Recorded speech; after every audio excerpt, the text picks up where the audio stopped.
Al ver la serie de Dark, es imposible que estas palabras se borren de nuestra mente. Sismundus creatus es. Y con cada capítulo su relevancia va como cobrando peso. Pero aún así al terminarla nos damos cuenta que no conocimos muy bien qué significan estas palabras, ni cuál es el trasfondo dentro de la historia y dentro de nuestra realidad. Es por eso que el día de hoy nos daremos a la tarea de examinar esta organización, qué significa su simbología y qué relación tiene con la mitología existente. Todo esto respondiendo 4 preguntas importantes. Así que si quieres entender este video tienes que quedarte hasta el final. Así que hola, yo soy Carlos y hablaremos de Sismundus creatus es de la serie Dark.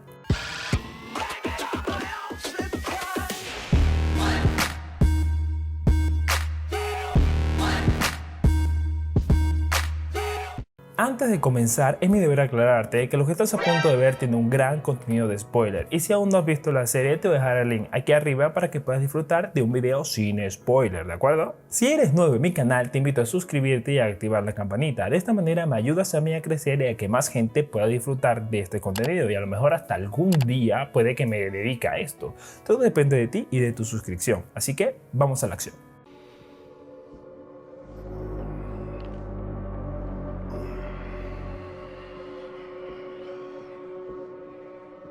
Bien, comencemos con la primera pregunta. ¿Cuál es el origen real de estas palabras? Sismundus creatus es. Para entender esto, tenemos que entender qué es la alquimia. La alquimia es una antigua práctica protocientífica que dio paso a la química que conocemos hoy en día con la aparición del método científico.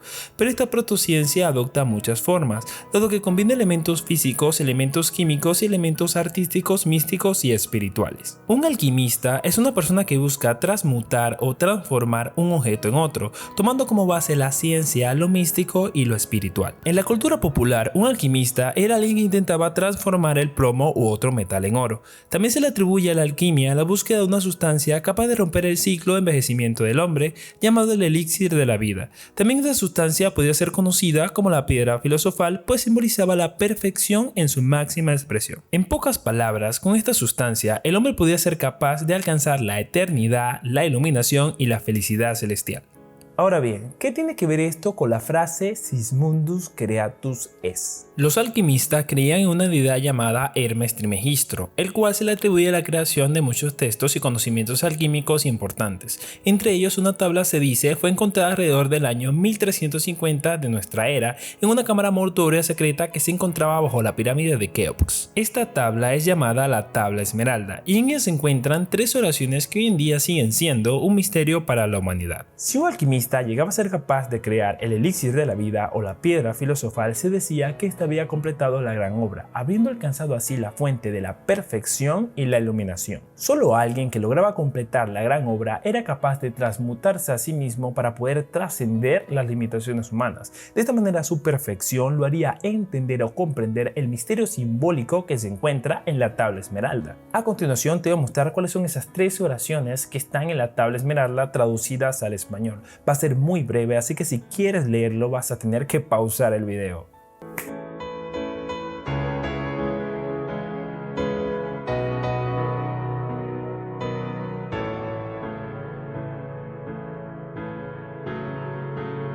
Bien, se supone que si logras entender estas palabras es porque has alcanzado la perfección y la iluminación según la alquimia. Y si te das cuenta, la oración número 10 dice Sismundus creatus es, que traducido sería este es el modo en el que el mundo fue creado. Así que ya sabes cuál es el origen de estas palabras. Además, con esto también podemos saber qué es lo que dice en español el tatuaje que tiene Noah y algunos de los miembros de esta organización en su espalda, puesto que lo que tienen tatuado es justamente la Tabla Esmeralda. Sismundus creatus est. Bien, ahora vamos con la segunda pregunta. ¿Cómo se creó esta organización en la serie de Dark? Al principio pensábamos que el creador de esta organización era el mismo Jonas ya estando más viejo, pero resulta que no. Esta organización tiene un trasfondo más complejo, pues ya existía desde tiempos atrás. Pero todo lo que ha vivido, vivirá para siempre, en la eternidad del tiempo. Sismundus se fundó en lo que en ese entonces ni siquiera se consideraba un pueblo en el siglo XIX por Heinrich Tannhaus, un hombre que perdió a su esposa, la cual se llamaba Charlotte, que era la dueña original de este reloj, y para recuperarla dedicó toda su vida tratando de dominar las leyes del tiempo y del espacio, transmitiendo todos esos conocimientos a su hijo Gustav Tannhaus. Este niño era ciego de nacimiento, pero era especial pues tenía capacidades premonitorias. Él continuó con el legado de su padre dentro de una fábrica que era propiedad de esta familia.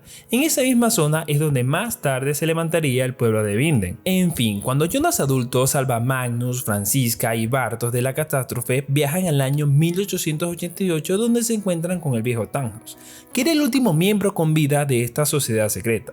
Él, a pesar de no ver, sabía que estas personas eran viajeros del tiempo, así que muy emocionado por tenerlos les presta sus instalaciones y comienzan a fabricar una máquina del tiempo. Pero no solo eso, este viejo comienza también a instruir a estos jóvenes dentro de sus creencias sobre viajes en el tiempo, haciendo que sin darse cuenta fueran combinando sus conocimientos con esta ideología. Y es por eso que en esta foto vemos a los 4 ya viejos como miembros activos de esta especie de religión o secta o organización o como lo quieras ver.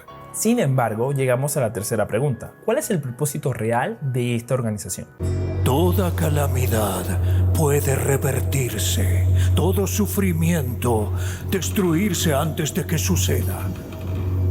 Un mundo perfecto. Sigmundus Creatus Est. Tannhaus predicaba que los viajes en el tiempo serían la salvación del mundo, dado que esto le daría a la humanidad la capacidad de poder prevenir sus errores, revertirlos antes de que ocurrieran, incluso hasta remediar la muerte. Esto sería casi como conseguir el paraíso. Sin embargo, lo que este viejo ignoraba es que los viajes en el tiempo en esta trama eran más una maldición que una bendición, puesto que por más que estos viajeros intentaban prevenir el fin del mundo, esto igual ocurría de una u otra forma. Después de la muerte de Gustav Tannhaus, Jonas asume el liderazgo de esta organización, pero este ve el tiempo como un enemigo. Dado su poder e indomabilidad, asume que el tiempo es Dios y que Dios no tiene ningún tipo de piedad. Por lo tanto, dedica su vida a la destrucción del tiempo mismo, pero la única manera de destruir el tiempo es acabar absolutamente con todo. En pocas palabras, para él, la destrucción absoluta significaba la paz eterna, su paraíso. Pero cuando alguien quiere destruir algo, siempre hay alguien que quiere preservarlo. Y es aquí cuando llegamos a la cuarta pregunta de este video. ¿Contra qué otra organización se disputaban los viajes en el tiempo de la serie de Dark?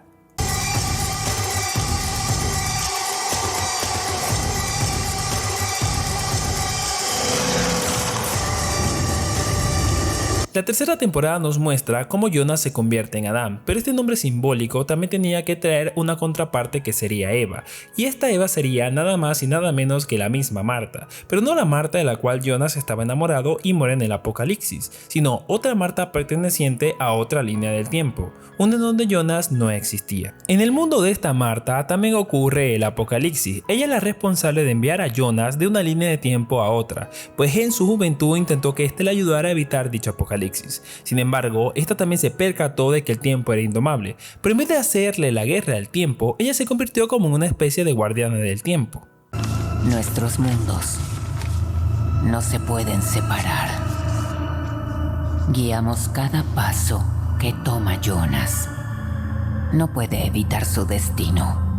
Pues Marta, al igual que Jonas, quería salvar a su mundo, que todos pudieran vivir. Sin embargo, con el paso del tiempo, vio de forma muy diferente la vida, pues al estar atrapados en un ciclo interminable, se dio cuenta de que en realidad todos estaban vivos. Aunque murieran, podían volver a vivir cuando el ciclo se repitiera nuevamente. Por lo tanto, adoptó el nombre de Eva y creó en su mundo la organización Erix Elbe-Licht, que traducido en latín significa la luz será. Sus miembros eran ella misma en su versión más joven, ella misma en su versión más adulta, y de su misma línea temporal estaban Bartos más adulto, Claudia Tiedemann, Egon Tiedemann viejo y por supuesto Noah adulto y Noah joven. Cabe acotar que su hijo con Jonas actuaba como el enlace entre los dos mundos, que para preservar su propia existencia desencadenaba los eventos de la planta nuclear que provocaba el apocalipsis en ambos mundos. La misión de su organización era simple, tratar de preservar el nudo y que todo se repitiera tal cual como había ocurrido siempre, como una especie de guardianes del tiempo. De esta manera, aunque todos murieran, pudieran vivir nuevamente una vez que se repitiera el ciclo.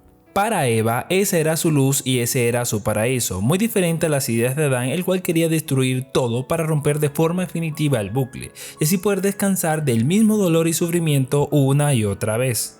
Al final podemos decir que Sismundus logró su objetivo de forma parcial, pues logró romper con el ciclo del tiempo. Claro, esto no fue gracias ni a Marte ni a Jonas, sino más bien a Claudia Tiedemann, que a pesar de estar muerta a estas alturas del ciclo, sale nuevamente para decirle a Jonas cómo detener todo esto. Y de seguro te estás preguntando, ¿por qué Claudia Tiedemann sale al final si se supone que ya estaba muerta? Pero esto ya queda para el siguiente video, donde hablaremos de la línea del tiempo, cómo se forman y cómo esto afecta a la serie de Dark. Así que si quieres verlo, suscríbete y activa la campanita para que YouTube te informe tan pronto esté listo en este canal.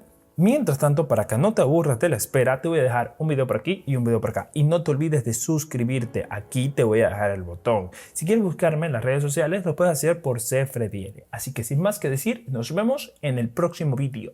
¡Chao!